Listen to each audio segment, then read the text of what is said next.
اعوذ باللہ من الشیطان الرجیم بسم اللہ الرحمن الرحیم۔ شروع اللہ کے نام سے جو بڑا مہربان نہایت رحم فرمانے والا ہے۔ السلام علیکم دوستو۔ ایک رومی سپہ سالار کا حیرت انگیز انکشاف۔ علامہ ابن کثیر نے اپنی تاریخ البدایہ والنہایہ میں یہ عجیب و غریب واقعہ بیان کیا ہے کہ ہرقل کے زمانے میں ایک رومی فوج کا مسلمانوں سے مقابلہ ہوا اور رومی فوج کو شکست فاش کا سامنا کرنا پڑا۔ یہ شکست خور رومی فوج جب واپسی کے موقع پر ہرقل سے ملتی ہے، جبکہ ہرقل مقام انطاکیہ میں مقیم تھا، تو وہ ان رومیوں کی شکست کی خبر سن کر سوال کرتا ہے،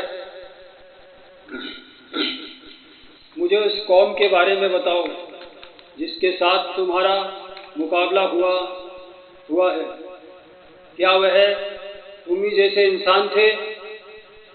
فوجیوں نے اس کے جواب میں کہا کہ ہاں، وہ ہم ہی جیسے انسان تھے جن سے ہمارا مقابلہ ہوا۔ اس پر ہرقل دوسرا اور بےمعنی سوال کرتا ہے کہ اچھا بتاؤ کہ تعداد میں وہ زیادہ تھے تم سے؟ فوجیوں نے کہا کہ ہم زیادہ تھے۔ ہرقل تیسرا سوال کرتا ہے کہ جب وہ تم جیسے انسان تھے اور تعداد میں تم سے کم تھے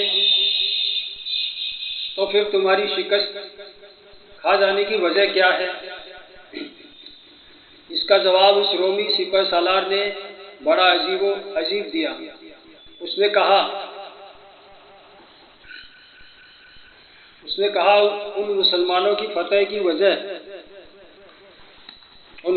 کی فتح اس وجہ سے ہوئی کہ وہ راتوں کو کھڑے ہو کر نماز پڑھتے ہیں اور دن میں روزہ رکھتے ہیں، عہد پورا کرتے ہیں اور آپس میں انصاف کرتے ہیں، اور کہا کہ ہماری شکست اس وجہ سے ہوئی کہ ہم شرابیں پیتے ہیں، زنا کرتے ہیں، عہد کو توڑتے ہیں، حرام چیزوں کو اختیار کرتے ہیں، برائی کو پھیلاتے ہیں، اللہ کی مرضیات سے روکتے ہیں اور زمین میں فساد مچاتے ہیں۔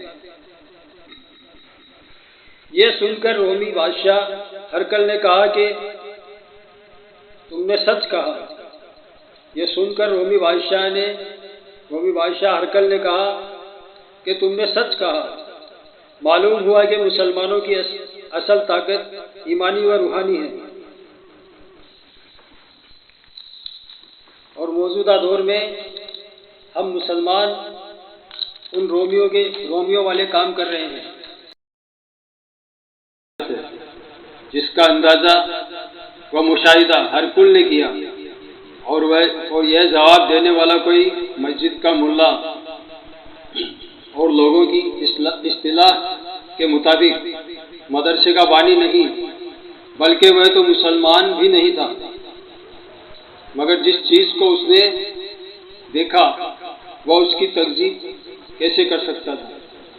یہ ظاہر ہے کہ یہ فتح و کامرانی جو مسلمانوں کو ہوئی، اس کے لیے نہ ان کے پاس ایسی فوجی تعداد و طاقت تھی، نہ اس کے لیے دیگر اسباب و آلات اور ہتھیار موجود تھے۔ اس کو دیکھ کر اس رومی سپہ سالار کو یہ کہنے پر مجبور ہونا پڑا،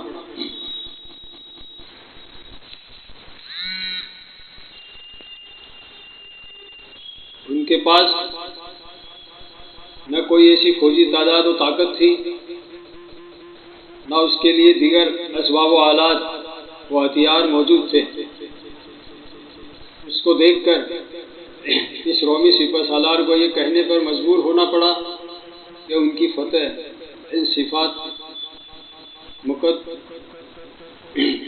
ان صفات مقدسہ اوصاف قدسیہ کا نتیجہ ہے اور ان پاکیزہ اعمال و اخلاق کی سحر کاری ہے، اور یہی مسلمانوں کی اصلی طاقت تھی۔